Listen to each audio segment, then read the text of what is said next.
જો ભાઈ જય દ્વારકાધીશ મિત્ર, આપણે ભાઈ સવારમાં વહેલા ઉઠી ગયા. હવે ભાઈ ભણવાનું ચાલુ થઈ ગયું એટલે ભણવા જવાનું છે. એટલે હવે આપણે મેળા ભાઈ ડાયરેક્ટ બપોરે આપીને, કારણ કે ભાઈ અત્યારે ભણવા જ જવું જ જો 2 દી રહેતી. આજ બુધવાર છે, ફ્રી ડ્રેસ પહેરીને જવાનું જઈએ. તો કાલે યુનિફોર્મ પહેરીને અને પરમ દીધો ભાઈ ખબર છે આપણે સરપ્રાઈઝ છે. પરમ દી નહીં, સોરી, કાલે જ. હવે કાલે જ એક સરપ્રાઈઝ છે, રોંઢે જગ્યાએ જવાનું છે. એ બસ મેં કહું ભાઈ અત્યારે જ નહીં, હવે ભાઈ સીતા બપોર આવીને મળ્યા. લગભગ મારો પપ્પા બ્લોગ બનાવશે તો જોઈએ. જય દ્વારકાથી ચાલો પાછા બેઠા. જય દ્વારકાધીશ મિત્રો. જો આજે ધ્રુવભાઈ કાંઈ છે નહીં એટલે આપણે બ્લોગ બનાવવાનો છે. આજે સ્કૂલે ગયો છે, બસ તો પપ્પા બ્લોગ ચાલુ કરી દેજો તો આપણે બ્લોગ ચાલુ કરી દીધો છે. બાકી જો દુકાને બેઠા છીએ અને મસ્ત મજાનું વાતાવરણ છે. જો વાહનની અવર જવર થાય છે અને બગડાટી બોલે છે. તો આ આપણું ખેતર છે, એકદમ ખેતી કામ થઈ ગયું કમ્પ્લેટ. બસ ખાલી પારા તાણી વરસાદની રાહે છીએ. બાકી બધી નાના મોટું ઝીણા મોટું કામ તો આમાં આપણે ખેડૂને હાલવાનું છે. બાકી હવે જરાક વાડી બધું આટો મારતા આવીએ. રીંગણીમાં પાણી હાલે છે અને રીંગણા ઉતારવાનું ચાલુ છે હવે. બાકી તો આ ખેતરનો વ્યૂ આપણે આ ખેતર આખું એકદમ કાંઈ ઘટે નહીં. ખેતી કામ થઈને કમ્પ્લીટ થઈ ગયું.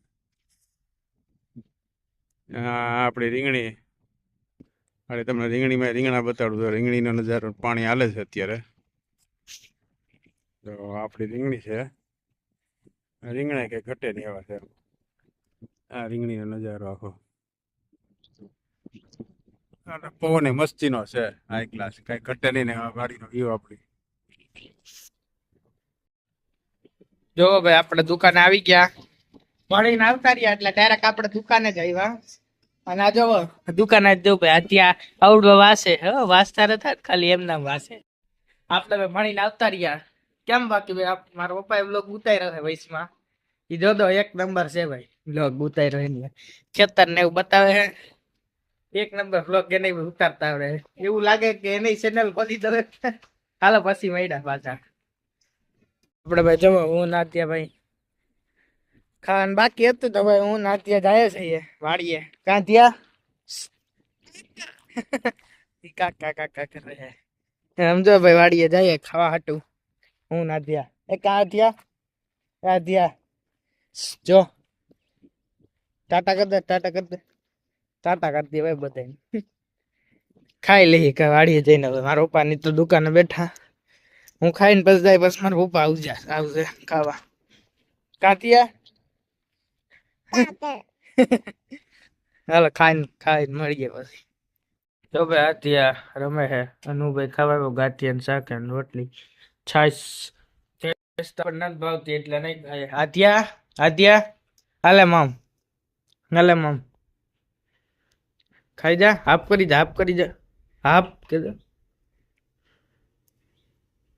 એ ભાઈ ખાતી નથી, ખાઈ લે પછી આપણે ખાઈ લે પછી દુકાન પાછા જઈએ. આપણે ભાઈ દુકાન બાજુ હાલતા થઈ ગયા. જુઓ ફૂલ પવન જો ભાઈ, પવન બહુ છે. કાતિયા એ રોટલી ખાઈ છે ભાઈ, મા દીદી ખાતી ને રસ્તામાં ખાઈ. આપણે દુકાન જઈએ. આદ્યા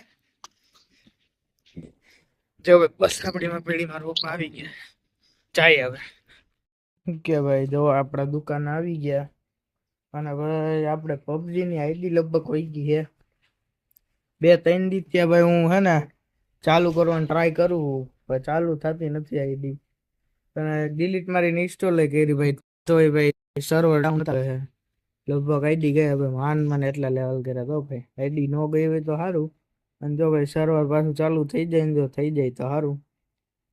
નકર ભાઈ આપણી આઈડી ગઈ છે એવું સમજી લેવાનું. કા ભાઈ કાલ હું પબજી રમવા ભાઈ, કાલ તો ને 2-3 દી પહેલા મેં ભાઈ આઈડી ખોલી ને પબજી રમવા હાટું, તો જોયું તા તો ભાઈ આઈડી નહોતી ખુલતી. કેટલી ફેર ભાઈ ટ્રાય મારી મેં, ખોલી જ નહીં ભાઈ. મારા દોસ્તારને ફોન કર્યો ભાઈ તો હું કહું ભાઈ તમારે હું કોઈ એવું કઈ નથી થયું ને? તો ઈ કે નહીં ભાઈ મારે તો એવું નથી થયું, મારે એકને જ થયું. સર્વર ડાઉન હોય ને તો બધાને થવું જોઈએ, પણ મારે એકને જ થયું છે. હાલો ભાઈ કંઈક થઈ જાય. હાલો ભાઈ આપણે અજય બે દૂધ લેવા ગયા હતા, દૂધ લઈને આવી ફ્રીજમાં મૂકી દીધું. અને ભાઈ હવે આપણો વ્લોગ ભાઈ અત્યારે જ એન્ડ કરીએ. હવે મળ્યા આપણે ભાઈ કાલના વ્લોગમાં. અને ભાઈ કોમેન્ટ કરજો ભાઈ મારા પપ્પાએ બ્લોગ ઉતાર્યો કેવો લાગે ભાઈ. ત્યાર સુધી ભાઈ કાલના બ્લોગ સુધી ભાઈ જય દ્વારકાધીશ બધાયને. લાઈક શેર કોમેન્ટ ને સબસ્ક્રાઈબ કરવાનું ભાઈ ભૂલતા ન બધાય.